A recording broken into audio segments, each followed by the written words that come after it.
Hello, my name is Dana Stetson. I'm your business broker. When I first meet a seller, one of the early questions I have is, do you own or rent the real estate? Does this have an important impact on next steps? If they're renting the property, I will need to gain access to the lease, and we'll focus on these points. Monthly rent. How much time is left on the lease? Is the lease renewable and on what terms? Does the lease contemplate a transfer of ownership, and what type of lease is it? A gross lease, which has fixed monthly rent including all operating expenses. A modified lease, where the tenant pays base rent plus certain expenses like utilities. And a net lease. Tenant pays base rent plus some of all the operating expenses. A common example of a net lease is a triple net lease, where the tenant pays base rent plus property taxes, insurance, and common area maintenance known as CAM. If they own the property, I will bring in an accomplished commercial real estate agent broker to assist in the real estate part of the transaction. To discuss the best practices when the seller of the business owns the property, I've invited Mary Stetson, yes, my wife, to discuss the ins and outs of maximizing the value of the seller's real estate. Mary, please briefly introduce yourself and your firm. Hi, I'm Mary Stetson, founder of Stetson Real Estate, which I founded in 2000, about 25 years ago. So a little background about myself. I grew up in a family business, so I know these businesses, small businesses, very well. And I started my career in the Fortune 100 with IBM, MetLife, and then into management consulting.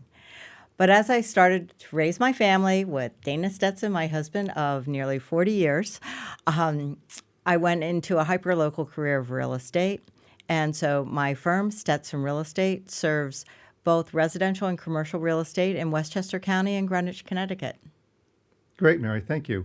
What are the first questions you ask a seller when you become aware they own the real estate of the business that they are selling?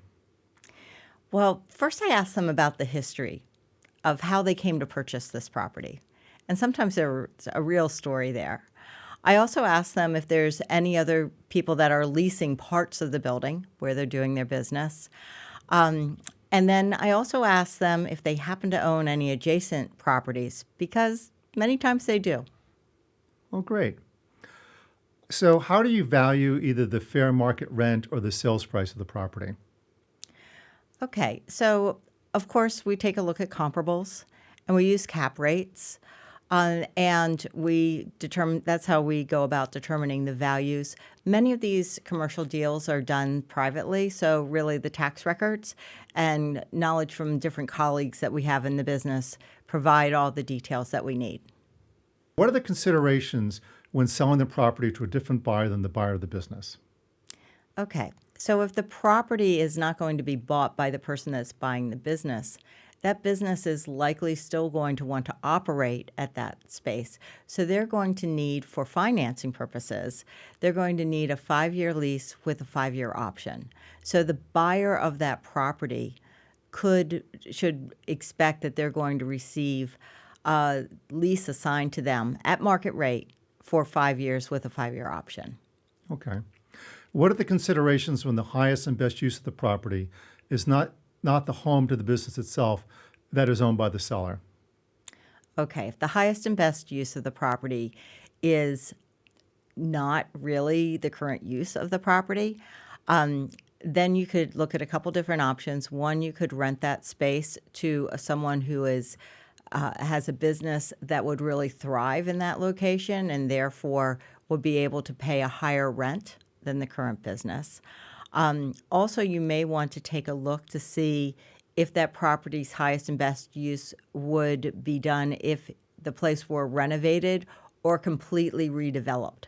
So the owner of the business that also owns this property could determine whether they wanted to sell the property, the real estate as is, whether they wanted to do the renovations of the property and then sell the property, or if they wanted to even be a joint venture partnership with a developer that would develop the property.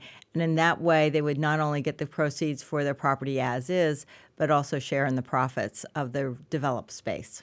Okay, makes sense. So Mary, any final thoughts for sellers that own their own property? Okay, so if you own your own property and you're going to be letting go of that property, you may want to defer taxes by taking advantage of a 1031 exchange, or a Delaware statutory trust where you can roll over the proceeds into a fractional ownership of a Delaware statutory trust.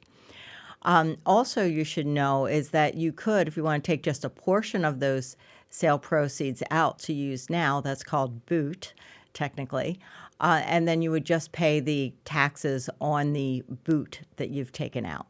Another thing to keep in mind is if you're a foreign national and you own this building, there are FERPA laws that require you to put 15% of the sale proceeds into federal tax withholding, and where you would be able to apply those to your next tax return. Well, that seems like a very good, smart maneuver. Mary, thank you again for your insight. We appreciate you spending time with us. And again, my name is Dana Stetson, and I'm your business broker.